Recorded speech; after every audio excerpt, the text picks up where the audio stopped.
Shalom Aleichem à toutes et à tous, j'espère que vous allez bien. Bienvenue dans cette nouvelle vidéo et dans ce nouveau format. J'ai décidé un peu de changer, de faire un mixte de ce que je faisais avant. On voyait mon visage et maintenant on voit un peu aussi mes prises de notes. Donc les choses simples finalement. Donc aujourd'hui nous allons voir un thème aujourd'hui qui est Yeshua et la Torah, Jésus et la loi. Donc les problématiques que nous allons voir, c'est la loi de Dieu, ou la Torah, a-t-elle été abolie par le sacrifice de Yeshua Mashiach, Jésus-Christ à la croix? La Emouna, la foi en Yeshua, Mashiach, est-elle opposée à la loi mosaïque? Donc voici quelques exemples que les chrétiens utilisent contre la Torah. Donc notamment dans Colossiens chapitre 2 verset 14, il a effacé l'acte dont les ordonnances nous condamnaient et qui subsistait contre nous, et il l'a détruit en le clouant à la croix. Ensuite, dans Romains chapitre 6 verset 14, car le péché n'aura pas de pouvoir sur vous, puisque vous êtes non sous la loi, mais sous la grâce. Maintenant, voyons quelques versets qui sont pour la Torah, en faveur de la Torah. Dans Matthieu chapitre 5 verset 17. Ne croyez pas que je suis venu pour abolir la loi, la Torah, entre parenthèses, ou les prophètes. Je suis venu non pour abolir, mais pour accomplir. Enfin, dans Romains chapitre 2, verset 13, ce ne sont pas, en effet, ceux qui écoutent la loi, la Torah, entre parenthèses, qui sont justes devant Dieu, mais ce sont ceux qui la mettent en pratique qui seront justifiés. Finalement, notre Dieu, c'est pas un Dieu de confusion. Voilà. Yeshua et ses Talmidim, ses disciples en hébreu, sont juifs nazaréens, juifs notzrim. Donc ils mettent en pratique la Torah, la loi, et l'enseignent aux autres disciples, aux nations aussi. L'apôtre Shaoul, Paul, il est difficile à comprendre, et c'est ce que va expliquer notamment l'apôtre Képha, Pierre, notamment dans 2 Pierre chapitre 3, versets 15 à 16. Cependant, dans cet enseignement, nous n'allons pas parler de l'apôtre Shaoul et des lettres de Shaoul. Nous allons parler uniquement de la Brit Hadasha avec Yeshua, les évangiles, ainsi que l'Ancien Testament, entre guillemets. Donc voilà, là ça va être que Yeshua dans un premier temps, et la prochaine fois nous étudierons Shaoul. Donc Yeshua et les prophéties. Dans le psaume chapitre 40, versets 7 à 9, il est écrit « Alors je dis, voici, je viens avec le rouleau du livre écrit pour moi. Je veux faire ta volonté, mon Dieu, et ta loi, ta Torah, est au fond de mon cœur. J'annonce la justice dans la grande assemblée. Voici, je ne ferme pas mes lèvres, éternel, tu le sais. » La loi, la Torah, est dans le cœur du Christ. Il vient annoncer la justice qui est la loi, la Torah. Alors, elle ne peut être abolie. La Torah, vous savez, c'est la vérité, selon le psaume 119, verset 142 et verset 151. Et c'est aussi la parole de Dieu. Et Yeshua, par la suite, est aussi la parole de Dieu, faite chair, dans Jean chapitre 1, verset 14. Il déclare aussi dans Jean chapitre 14, verset 6, qu'il est le chemin, la vérité et la vie. Donc Yeshua est la Torah incarnée. Ça, c'est important de le savoir. Donc la question qu'on peut se poser, c'est pourquoi donc le Christ viendrait pour accomplir la loi, la Torah, et faire en sorte de ne plus la pratiquer? Ça n'a aucun sens. Poursuivons. Luc chapitre 16, verset 17. Il est plus facile que le ciel et la terre passent qu'il ne l'est qu'un seul trait de lettre de la loi, Torah, vienne à tomber. Si le ciel et la terre sont toujours là, alors la Torah, la loi, est toujours valide. Dans Matthieu chapitre 5, verset 17, il est écrit « Ne croyez pas que je suis venu pour abolir la loi, la Torah, ou les prophètes. Je suis venu non pour abolir, mais pour accomplir. » Le mot « accomplir » dans ce verset est une mauvaise définition en pensant que la Torah est terminée, elle est finie, elle est abolie. Que dit Yeshua dans Luc chapitre 24, verset 44 pour le sens du mot accomplir, accomplir. Puis il leur dit « C'est là ce que je vous disais lorsque j'étais encore avec vous, afin qu'il fallait qu'il s'accomplisse tout ce qui est écrit de moi dans la loi de Moshe, dans la loi de Moïse, dans les prophètes et dans les psaumes. » Les Écritures représentent la Torah, et donc Yeshua parle de l'abolition, ne parle pas, de l'abolition de la loi, mais plutôt de la réalisation de ce qui est écrit à son propos. Comprenez bien, c'est la réalisation à propos de lui, pas l'abolition de la Torah. Ça, c'est faux. Maintenant, voyons ce que dit notamment la Bible juive complète de David Stern, un juif messianique, donc un juif qui croit en Yeshua, par rapport à ce verset-là. Yeshua a-t-il rempli ou accompli la Torah? Le mot grec courant, plérosé, je ne sais pas si je prononce bien, signifie remplir. Dans Matthieu chapitre 5 verset 17, la plupart des traductions l'interprètent par accomplir. Au niveau théologique, on implique souvent que Yeshua a accompli toutes les prophéties du Tanakh, qu'il n'en reste aucune pour les Juifs aujourd'hui, qu'il a obéi à tous les commandements importants de la Torah et qu'on n'a plus besoin d'observer la Torah aujourd'hui. Mais ces conclusions ne sont pas logiques. En fait, elles contredisent l'affirmation précédente de Yeshua, selon laquelle il n'est pas venu abolir ou détruire la Torah. Cependant, il y a un problème de traduction encore plus important, à savoir si plérosé doit être traduit par accomplir. Je pense, donc ça c'est David Stern qui parle, que Yeshua est venu non pour accomplir, mais pour remplir entièrement la Torah et les déclarations morales et des prophètes dans toute leur signification, afin que chacun connaisse toutes les implications de l'obéissance. C'est pour cela que la Brit Hadasha, donc l'évangile, le Nouveau Testament, de la Bible juive complète, dit que Yeshua est venu non pour abolir, mais pour achever. En fait, c'est le thème de tout le sermon sur la montagne. Et Matthieu chapitre 5 verset 17, compris dans ce sens, en est la phrase clé, car Yeshua continue dans ce sens en donnant plus de détails. De façon intéressante, cette interprétation concorde avec la tradition juive qui dit que lorsque le Messie viendra, il expliquera des passages confus de la Torah et la changera. Voilà là-dessus. Mais changer ne veut pas dire effectivement abolir. C'est peut-être pour éclaircir là-dessus. Donc là, je vous ai transmis la façon de penser de David Stern. Mais pour lui, David Stern dit clairement non. La Torah est toujours actuelle, même quand Yeshua dit cela. Par la suite, poursuivons. Dans Apocalypse, chapitre 14, verset 12, il est écrit « C'est ici la persévérance des saints qui gardent les commandements de Dieu et la foi en Yeshua. » Les commandements ici sont ceux de la Torah, et la foi en Yeshua, bien évidemment, c'est l'évangile. Je dis toujours, pour des gens un peu plus laïcs, ou d'un arrière-plan catholique, quoi que ce soit, que l'Ancien Testament et le Nouveau Testament, ils sont un, ils sont errad. L'un ne va pas sans l'autre. Si on veut les isoler, ça ne va pas marcher. On ne va pas pouvoir les comprendre. Donc par la suite, effectivement, il existe trois formes de personnes. Tout d'abord, il y a les personnes qui croient en Yeshua et pratiquent la Torah. Ensuite, il y a les personnes qui croient en Yeshua mais ne pratiquent pas la Torah par ignorance. Et le pire, parmi ces trois-là, les derniers, c'est ceux qui savent qu'il faut pratiquer la Torah et croire en Yeshua, mais refusent de l'enseigner par peur de tout perdre. Perdre quoi? L'argent, les fidèles, etc. Ces gens sont souvent des prophètes qui opèrent de grands miracles au nom de Yeshua Mashiach, ou Jésus-Christ en français. Mais que dira Yeshua au jour du jugement dernier? La réponse se trouve dans Matthieu chapitre 25 verset 41 et Luc chapitre 13 verset 27, où il est écrit le mot iniquité. Et en grec, le mot iniquité se dit anoumia ou akidia, qui veut dire sans loi, sans Torah. Regardez ce qui est écrit dans Luc chapitre 13 verset 27. Et il répondra, je vous le dis, je ne sais d'où vous êtes, retirez-vous de moi, vous tous ouvriers d'iniquité. Et iniquité veut dire violation volontaire de la loi et la justice. Mais là, on ne parle pas d'une loi laïque, là. Lorsqu'on pense loi, lorsqu'on écrit ce passage-là, la seule loi qui fait référence, c'est la Torah. Je poursuis. Si Yeshua a repris souvent les pharisiens, c'est que pour lui, la Torah était parfaite, car les pharisiens pratiquaient plus les traditions d'hommes que la Torah en elle-même. Si Yeshua était venu pour abolir la Torah, pourquoi a-t-il repris souvent les pharisiens qui pratiquent mal la loi, la Torah? Par la suite, dans Luc chapitre 10, versets 25 à 28, il est écrit « Un docteur de la Torah se leva et dit à Yeshua pour l'éprouver « Maître, Rabbi, que dois-je faire pour hériter de la vie éternelle ?» Yeshua lui dit « Qu'est-il écrit dans la Torah, dans la loi? Qu'est-ce que tu y lis ?»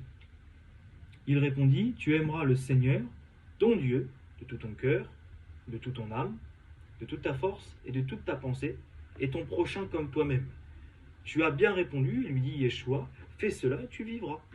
On voit que pour être sauvé, il faut renoncer aux choses mondaines, suivre Yeshua, Hamashiach, et mettre en pratique les mitzvot, les commandements de Dieu qui sont ceux de la Torah.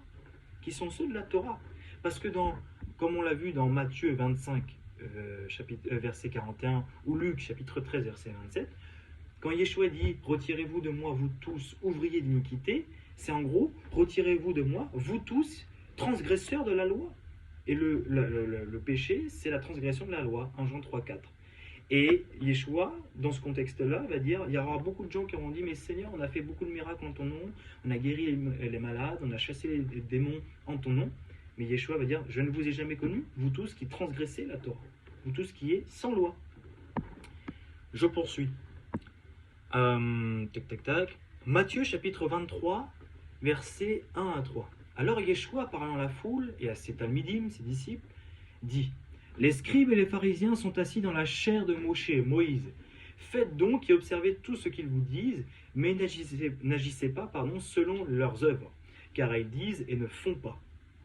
La chair de Moïse est une chose où les pharisiens s'asseyaient pour lire la Torah sans aucun commentaire. En gros, ils s'asseyaient et ils lisaient la Torah sans rien dire en plus. Voilà.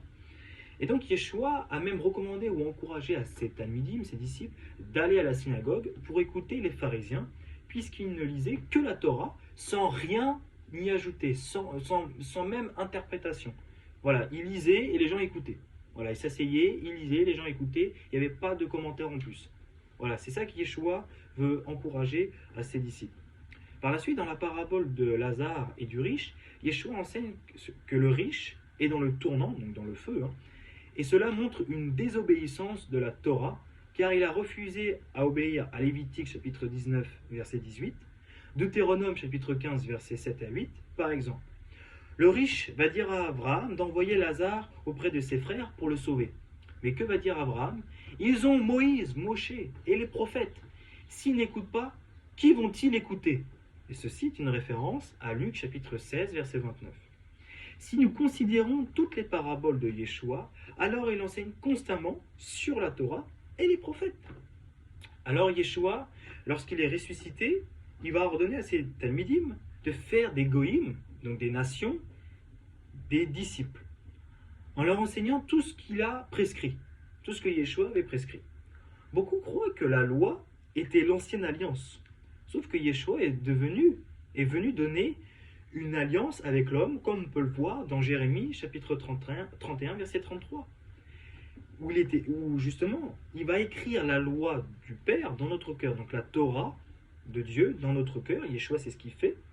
Si nous pensons par la suite avoir le Saint-Esprit, et que l'Esprit Saint nous dit de ne pas obéir à la Torah, alors il ne s'agit pas de l'Esprit Saint, mais du diable, clairement. Parce que l'Esprit Saint, dans Jérémie, chapitre 31, verset 33, et même dans Ézéchiel 36, l'Éternel nous fait naître de nouveau, on parle vraiment de la nouvelle naissance, de cœur, d'esprit, on parle même du baptême, où on nous asperge d'eau, ça c'est dans Ézéchiel, une eau pure qui nous enlève nos souillures, nos idoles, et il va mettre en nous son esprit, donc c'est l'Esprit Saint, pour que nous puissions pratiquer sa Torah, pour que nous puissions la mettre en pratique, afin que nous observions ses lois et ses ordonnances. C'est pas que vous puissiez l'écouter ou observer, regarder dans ce sens-là, mais que vous puissiez les pratiquer. C'est vraiment écrit pratiquer. Lois et ordonnances font référence à la Torah.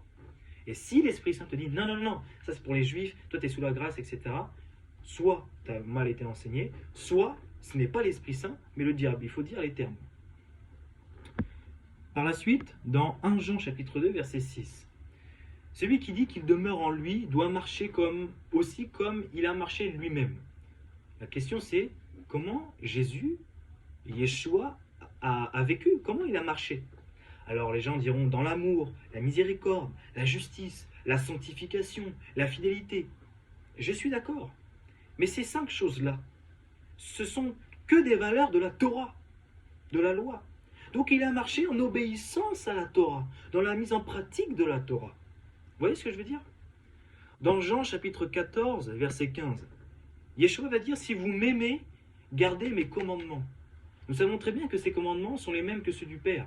Il explique même que sa doctrine ne vient pas de lui, mais celle du Père Céleste, dans Jean chapitre 7, versets 16 à 17. Ensuite, on y voit dans 1 Jean chapitre 5, verset 3. Car l'amour de Dieu consiste à garder ses commandements, et ses commandements ne sont pas pénibles. Si nous aimons Dieu, alors obéissons à ses commandements. Si nous aimons Dieu et notre prochain, alors nous obéissons à la Torah, car elle définit l'amour de Dieu et ses obligations, ainsi que l'amour envers notre prochain. De plus, moi je dis toujours, aimer, on va me dire, oui mais regarde, Yeshua, il a résumé la Torah en deux phrases. Aimer Dieu et aimer son prochain. Je suis d'accord, mais ça c'est un résumé de la Torah. Parce que aimer son prochain, ça englobe plein de choses. On ne va pas tuer, on ne va pas mentir, on ne va pas commettre l'adultère déjà dans les pensées, on ne va pas faire de la médisance, etc. Mais aimer Dieu, ça consiste à garder ses commandements, notamment aimer son prochain avec tout ce que ça englobe, mais notamment aussi aimer ses commandements, c'est-à-dire les mettre en pratique, tels que la circoncision, tels que les lois alimentaires, tels que les fêtes qui sont tout le plan du salut dans Lévitique 23 et qui parlent et qui pointent que à Yeshua, tels que porter les tzitzit, tels que la cacheroute, etc. Ça, c'est aimer Dieu. Imaginez-vous, on est avec quelqu'un, on est en couple avec quelqu'un, et on dit je t'aime, mais on fait tout le contraire de la parole qu'on vient de dire. On est infidèle, ça va blesser notre bien-aimé. Vous voyez ce que je veux dire? Alors imaginez-vous avec Elohim. Car le péché, c'est la transgression de la loi, je le répète, 1 Jean 3, 4. Et 1 Jean 5, 3, car l'amour de Dieu consiste à garder ses commandements, et ses commandements ne sont pas pénibles, ce sont ceux de la Torah. Par la suite, si la Torah est abolie, pourquoi le dragon, donc qui est en fait le diable, à la fin des temps, attaque-t-il ceux qui gardent la Torah de Dieu et ceux qui ont le témoignage de Yeshua? Dans Apocalypse, chapitre 12, verset 17. Et le dragon fut irrité contre la femme, il s'en alla faire la guerre au reste de sa postérité, à ceux qui gardent les commandements de Dieu et qui ont le témoignage de Yeshua. On vient de voir que les commandements de Dieu, c'est ceux de la Torah, dans 1 Jean 5, 3. Pourquoi le diable s'attaque à nous? Apocalypse chapitre 14, verset 12. C'est ici la persévérance des saints qui gardent les commandements de Dieu et la foi en Yeshua. On l'a vu tout à l'heure lors de l'introduction. Les commandements de Dieu, c'est la Torah. Et on a le témoignage de Yeshua. Maintenant, quelques questions de réflexion.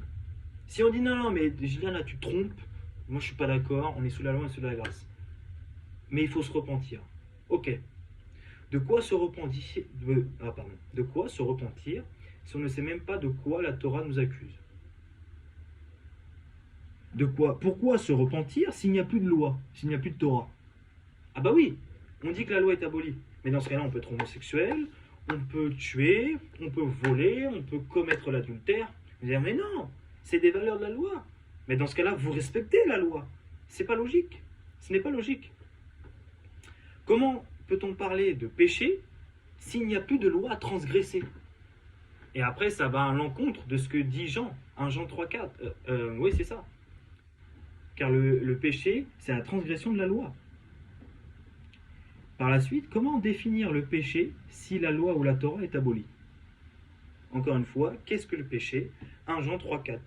Quiconque pêche transgresse la Torah, la loi, et le péché est la transgression de la Torah, la loi. Maintenant, pour être sauvé, on a besoin de la Torah et de la foi et de la grâce.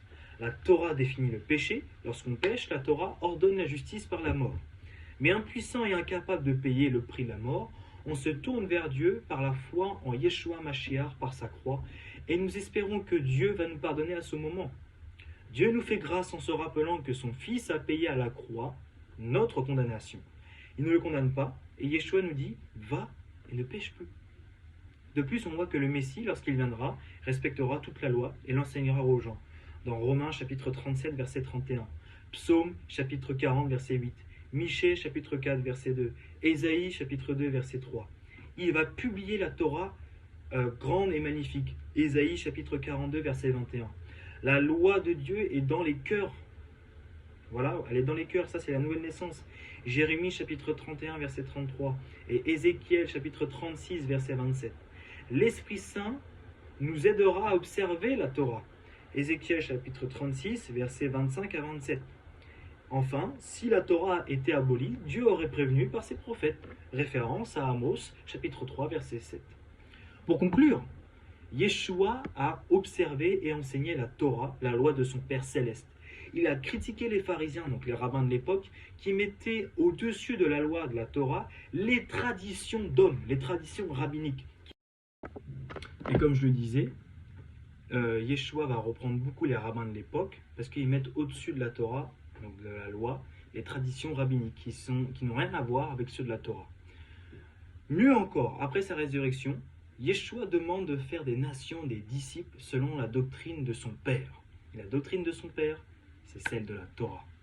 Cet enseignement provient de la chaîne YouTube Oshana Yeshua Ministries de Dan Dassin, Yeshua et la Torah, Jésus et la loi.